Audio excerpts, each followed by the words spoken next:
Hi, this is Jeff from the Ozark Mountains. That's in Missouri, in the USA. Today we've got a pair of printer plotters using the infamous Alps plotter mechanism.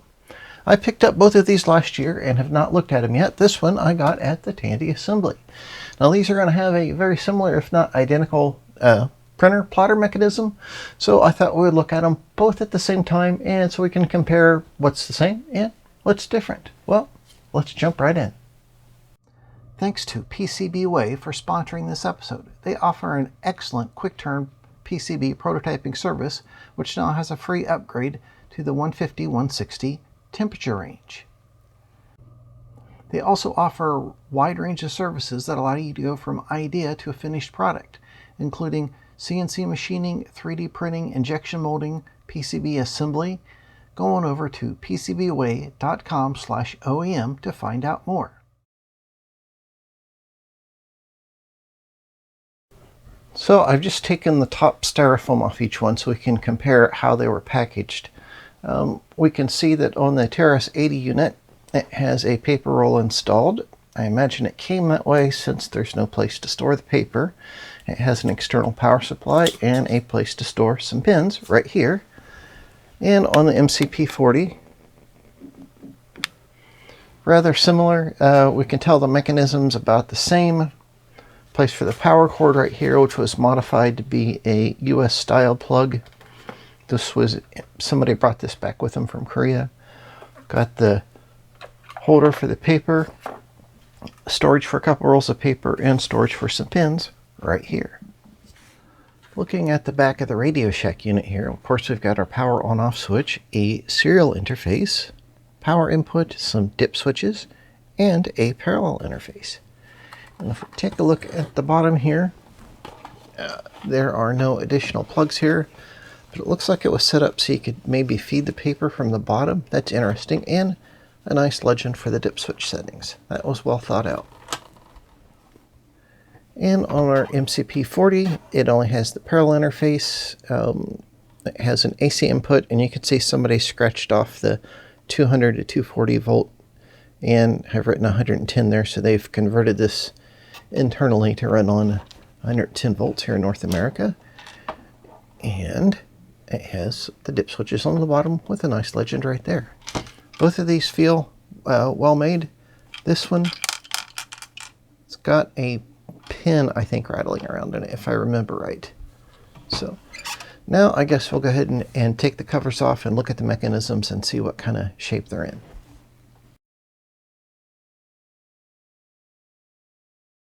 I apologize if you can hear the furnace in the background. If I wait for it to shut off, I'll never get this video done. So I've taken the paper roll out just by cutting the paper here and a little wire catch. I don't want to try to force the door off there. I don't think it's necessary anyhow.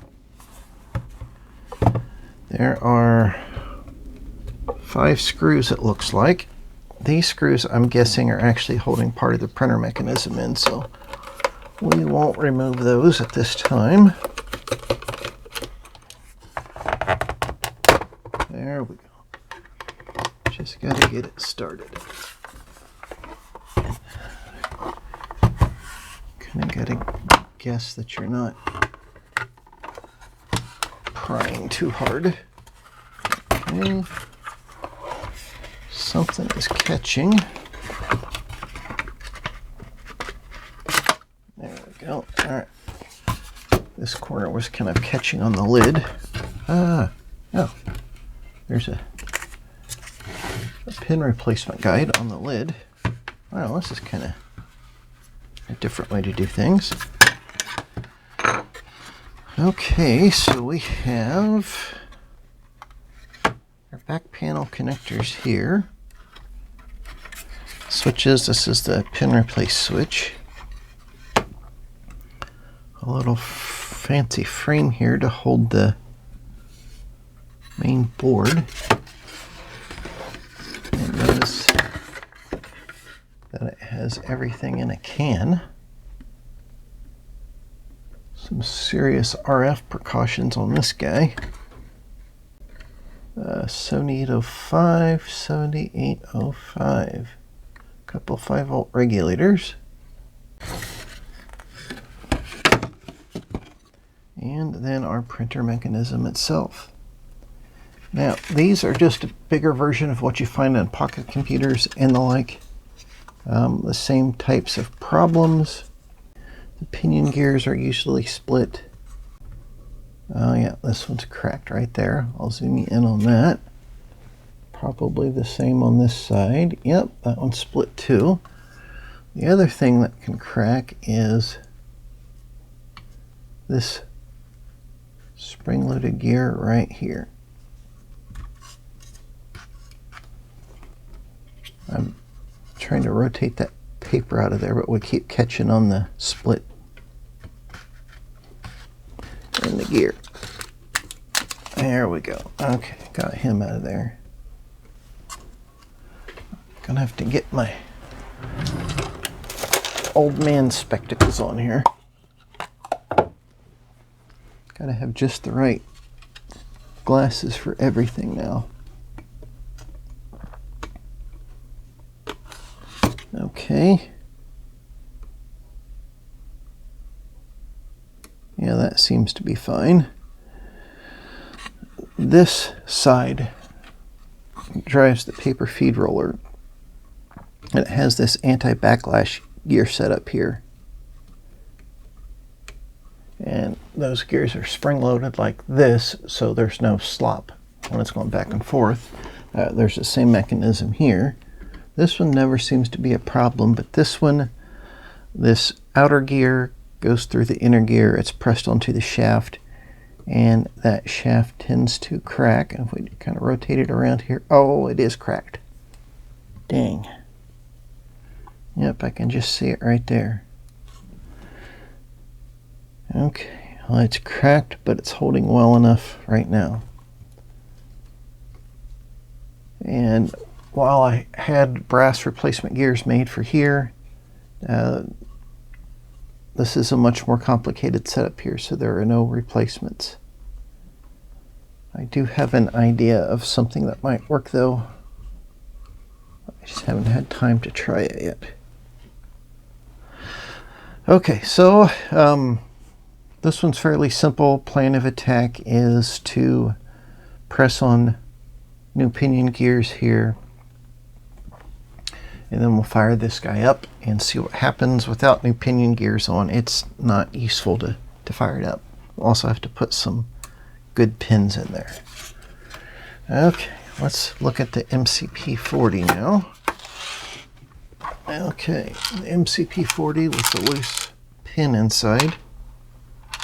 1, 2, 3, 4, 5. Not sure about that screw. It's coming through to about right here, so I bet it does need to come out. Sometimes it's hard to tell on these things. So this same printer was also sold under the ORIC badge. The ALPS mechanism was just used in dozens of different printers for home computers, pocket computers, medical devices, etc. Yeah, I think that should have come out. And okay, there we go. Oh, this one's much simpler to come apart. Since this wasn't sold in the US, there is no shielding. Oh no, that is a loose screw. I thought it was a pin. And a little bit of paper in there. Okay, so that is like a case screw. So what did they do? Somebody lost the case screw and they replaced it with, this is the one that was in the middle. Did somebody lose this? They couldn't find it inside the machine, so they replaced it with that.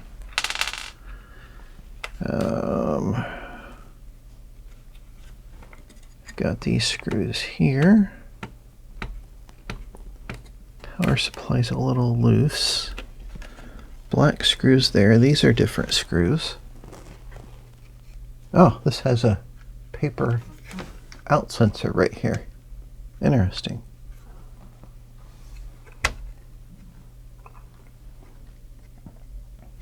And right. So it has a connector here, but it's soldered?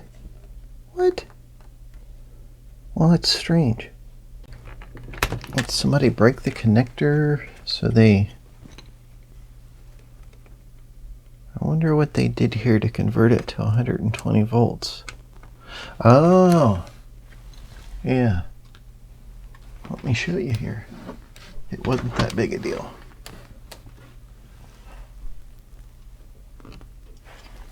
They moved this jumper.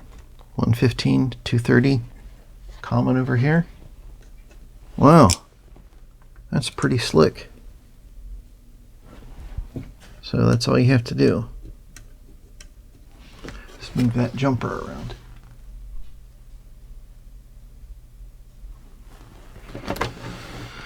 Okay.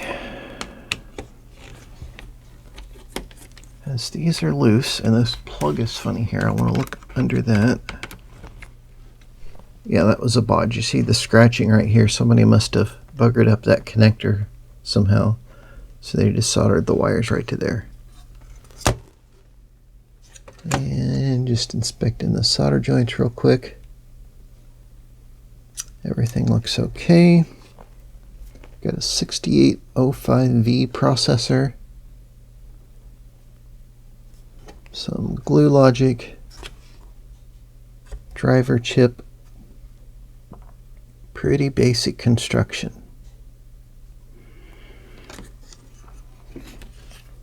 Much simpler than the Radio Shack unit because they're only supporting the parallel interface and they didn't need to meet US radiation emissions requirements of the time.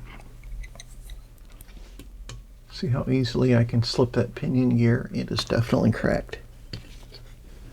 And the one on the other side. Yep, it is also cracked. And our paper feed roller, it is also cracked. It is still working though. Oh, I see what the problem is. Somebody got a little crude with this and bent. There's a little metal plate. Oh, you can't see that. There's a little metal plate that the tip of the pin pokes through, and that was bent and poking against the platen. Okay, so this may work a little bit, but I'm really going to have to get busy and figure out how to do something about this busted gear here for all these printers. Okay, same situation with this. We're going to replace the pinion gears and then try this out. There's no point trying it out without replacing the pinion gears. Also on this one, we're going to have to get this pin out of here and fix this bent metal piece.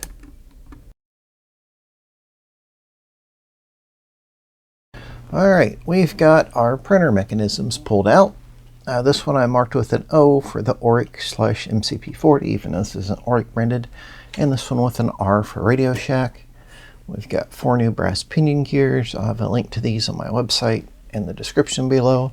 And the special, very complicated tool for installing them, which is a 2"/50mm C-clamp with the swivel foot taken off, and it's ground to a flat point here. So I'll show you how to do one of these really fast, and I've done a separate video on installing those, which I'll link to in the description down below. Well, the first thing we want to do is pull up this metal shield like this. It covers the stepper motors. If we take a small flat blade screwdriver and slip in here, we can stink the back of that out. Now it's got a couple fingers on here that you have to watch out for, especially when reinstalling it. And the first thing I like to do, since we have that feed roller so exposed, is just go ahead and give that guy a clean. I'm just using some mild cleanser here. I think this is Formula 409. Now that we've got that done, I guess we'll start on this end. To get the broken plastic gear off there, just take some side cutters like this, staying away from all the other gears. Just like that. And you'll get it off of there. No problem. Now, I've got a new gear. I've got my C-clamp right here. And the hardest part here is kind of keeping the gear in place to start with. So I'm going to put just a dab of lithium grease on both ends. Just make it a little sticky. Kind of hold it on the C-clamp itself. This is hard to do so we both can see it. Then I'll push the gear onto the shaft. I'm kind of holding the gear in place with this end of the C-clamp. Then as I start to tighten the C-clamp, it's going to pull the whole clamp towards me, which will tighten it against the other end of the shaft on the motor. So both ends of the C-clamp are pushing against the shaft. We're not pushing against the body of the motor. Okay, like that. Now, let's see if I can rotate the C-clamp so it's not blocking our view as much. We need to watch out for how this gear is meshing with our new pinion gear. So it's not quite there yet. I'm going to give it a little bit more of a turn. And I'll see if I can rotate it and slide it forward. You know, now there's a little play this way in that gear. And I've slid it forward so it meshes with the brass gear. And now as I crank on this brass gear, it's actually rotating that plastic gear, so we're in mesh. This is the trickiest part of the whole thing. If you start seeing your C-clamp is coming uncentered from the brass gear, just loosen it up and go at it again. Okay. Can take the tension off, check the meshing again, that's fine. Taking this whole, if you wanted to take the gears off to do this, the other plastic gears, you would have to undo this whole string on here that moves the carriage, and that is a big pain to deal with. So with just a little care and patience, you can do it this way. Okay, and we're still meshing just fine. Because I'm not, normally I have the clamp over this end of the clamp, over the tail end of the clamp over the edge of the table, which makes this a little easier, but you wouldn't be able to see me do anything if I did it that way. There we go. You might, if I go like this, you might be able to see the carriage move slightly as I'm pressing the gear on because it's rotating the counter gear. Okay. And as you get the gear all the way on there, you're going to bottom against the shaft. I'm just going to use a little pokey tool. Not quite there, probably 1/2 millimeter away. And I just press the gear so it's the outer end of the gear is flush with the outer end of the shaft.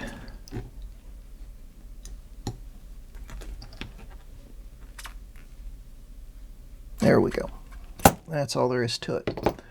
I'm going to do the gear on this end. The other thing we want to do is take a little of this white lithium grease and put a a very, very thin coat on these rods. You want the coat to be so thin that you can't see it. This helps pick up any dirt that's on there, and it lubricates it, of course, but you don't need much. You can see blobs of white. It's probably too much, just like that. And then we could take a small screwdriver and just put a teeny amount on the plastic gears. On our brass gear, we don't need much. We don't want it flinging off there and getting into everything. Just to keep everything running smoothly for another 40 years. So I will do the rest of these gears, and then we'll get them put back in the printers. I put the second gear on, but I wanted to show you about reinstalling this cover. Kind of slip the back here under this piece. Just get it started. And these little fingers that are on the edge of this thing go on the outside of and right in front of the screws. So you got to guide those into place so you don't bend them. And then make sure this guy snaps down in there. There we go. A little lubricating on this side, and this guy will be ready to go. Oh, one other thing I can show you. If you want to get these old crusty pins out of here before we put it back together, you want to do the one that's on top. Just lift up on the back of it like that and push it back. This will only rotate one direction, like this. Lift up on the back.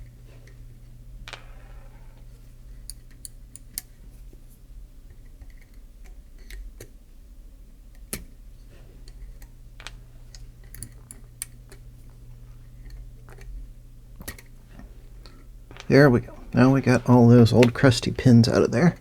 Now we can reassemble the printers. I wanted to show you here how these mechanisms are mounted. There's a couple feet on the back here that go into slots. You slip it in like so. Make sure it kind of slots in there. And on this one, for the MCP-40, there's a couple screws which are the same as the cover screws, which go down through these rubber mounts.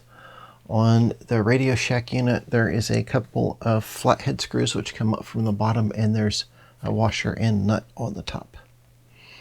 You can see this just plugs right in here, and it's similar on the Radio Shack unit.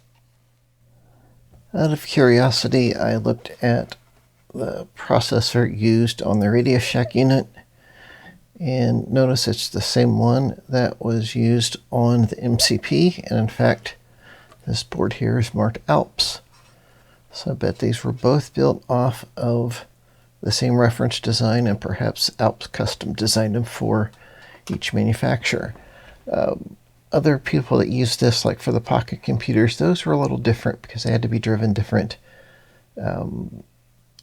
Also, unlike the Atari and Commodore, they had proprietary buses, so they had to roll more of their own electronics there, but it does look like the Alps had a reference design that people could use.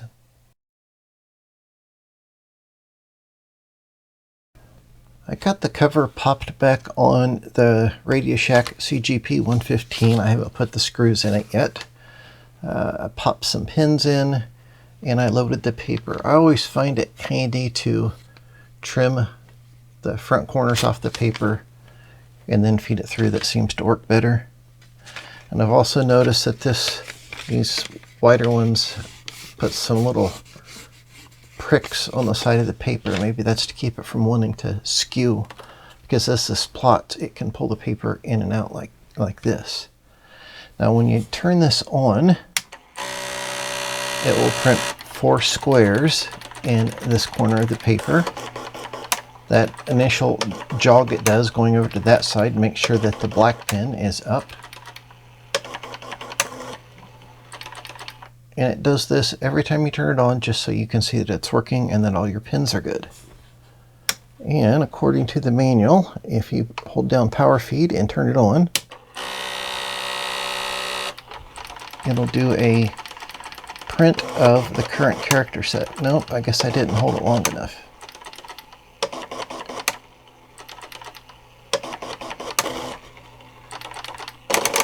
Oh, there it goes.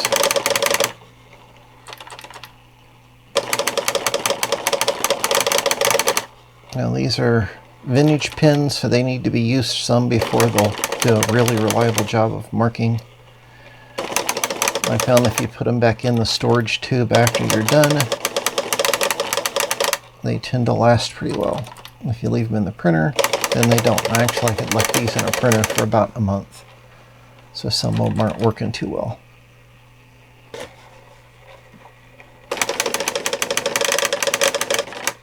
You can see how it moves the paper up and down. There we go.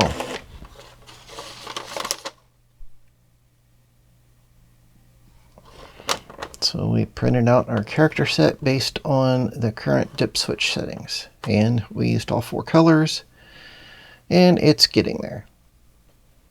The more it's used, the better these pins work, so I'm really happy with it. This one was in really good shape. It cleaned up well. The most difficult thing to clean up was the cord for the power supply. It took about 20 minutes by itself, just with some soap and water and a scrub brush. Then I measured the DC output with a voltmeter, and I measured the AC output. There should be no AC output. If you measure any significant ripple, there's a problem. This was just fine. So I think this printer was a success. Like I said, there wasn't much wrong with it. Just needed cleaned up, lubed, and those pinion gears replaced. Although that spring-loaded gear set right here for the platen roller, that does need some help. I'm going to have to figure out how to fix those once and for all. Now we'll get that MCP-40 over here and give it a try. I've got the MCP-40 over here, and I want to show you how to manually load pins. I've got the black pin on this one. It's nice. They have these color-coded. You can see this metal rod right here. This is how it senses that the black pin is up. And this has a broken strap right here that should be solid, so I'm not sure how that might affect our operation. So what you want to do is drop the pin down, and there's this little plate with holes in it up here. The tip of the pin needs to poke through that. Just pop it in there like that. And this will rotate counterclockwise from our perspective. And then we go blue. Now this plate was really bent up, and I can see it's still bent a little right here. And I had to take a couple flat blade screwdrivers and do this kind of like chopsticks to get it straightened up originally, and I think it's good enough that it'll work, but we will see. So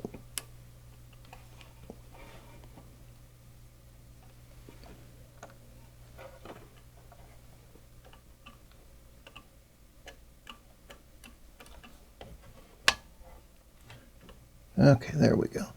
This one was, there's a solenoid right here that's got a magnetic catch in and out, and it's what presses the pins against the paper. And this, in the off position, was pressing the pins in there, so I just manually pulled it that way to release the pins. That'll latch in like that. This is green, although it kind of looks brown on our color coding here.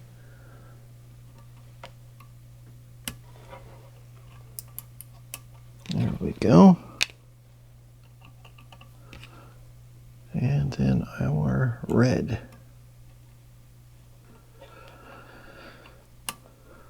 There, we've got that in there. Like I said, you can rotate this around manually this way. We've got a broken hoop here. So this is nylon, and generally it's about impossible to glue, so we'll have to see how that does. This also had, this plate was pulled up in front of this guide roller. So I kind of had to pull this out of the way and then slip that plate into position. So we'll have to see how all that works. Now, when we start this up for the first time, another little trick here is to raise the door, and that should keep it when it does that initial test where it's doing a test print from when starting up. It'll keep it from pressing the pin into the paper, into the platen roller, since there's no paper.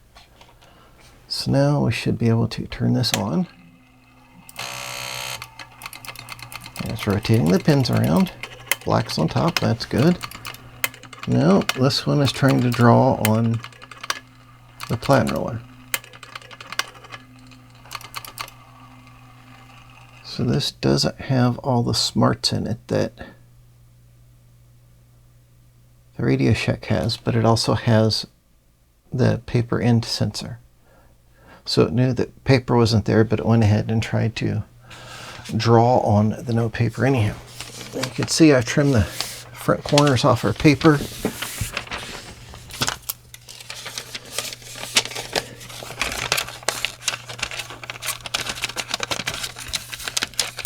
And as I feed paper through, our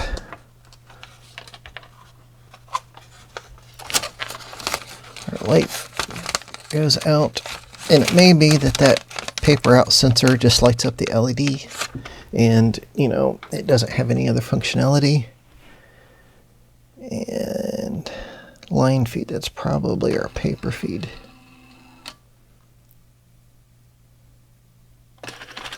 Yep. Okay.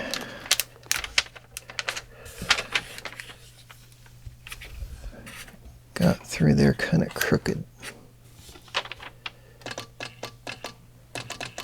Yeah, we might not have as much luck with this one. Suck the paper through really crooked. No, I guess it's not crooked, it just doesn't want to feed it. That might be because of that broken gear there. Okay.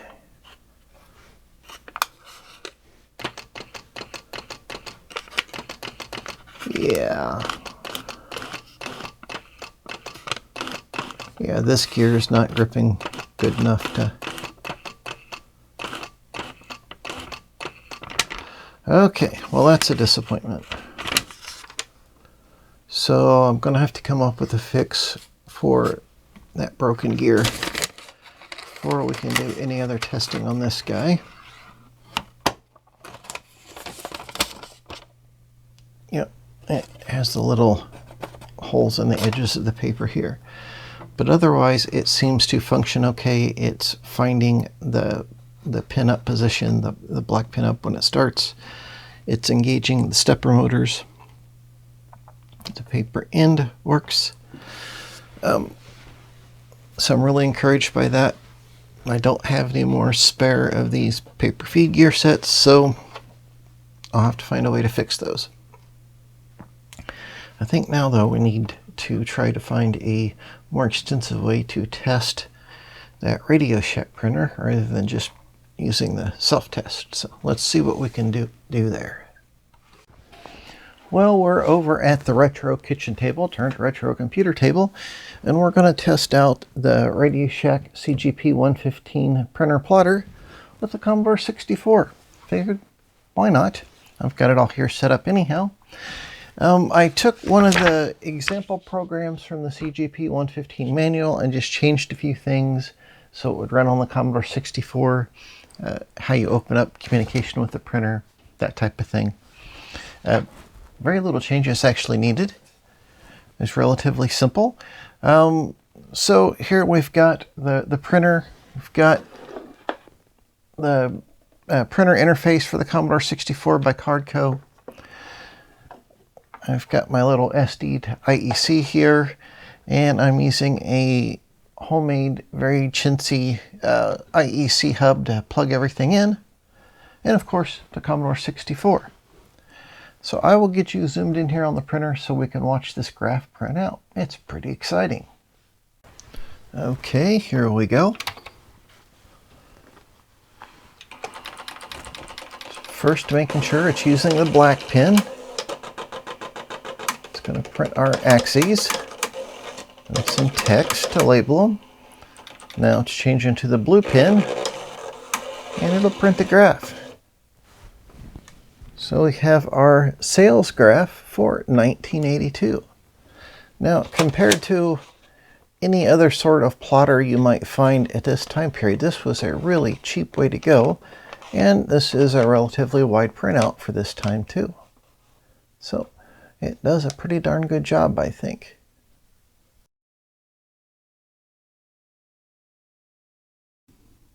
Well, how did this turn out?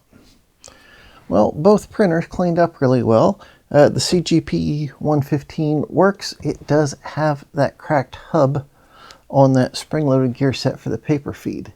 So I will have to come up with a way to fix that. And that same cracked gear on the MCP-40 is preventing it from feeding paper well enough to print anything out. But it looks like other than that, it is functional. So all in all, I think this was a success. And it has motivated me further to figure out a way to fix those spring-loaded gears for the paper feed. So I'll have to get to that just as soon as possible, and then we'll do a follow-up to see how to fix these guys. It was kind of interesting connecting this Radio Shack printer to the Commodore computer, but that all worked out really well, and converting the basic program to run on the Commodore, it really wasn't that difficult at all. If you would like a copy of that program, let me know and I will make that available and put the link in the description down below. If you have any questions or comments, well, I sure would love to hear from you. Leave them in the comments section down there below. You know where that's at. Like the video if you like it. If you didn't like it, well, let me know why. And thanks to everyone who helps support the Hey Birt channel through Patreon and other means. It's greatly appreciated. And until next time, bye.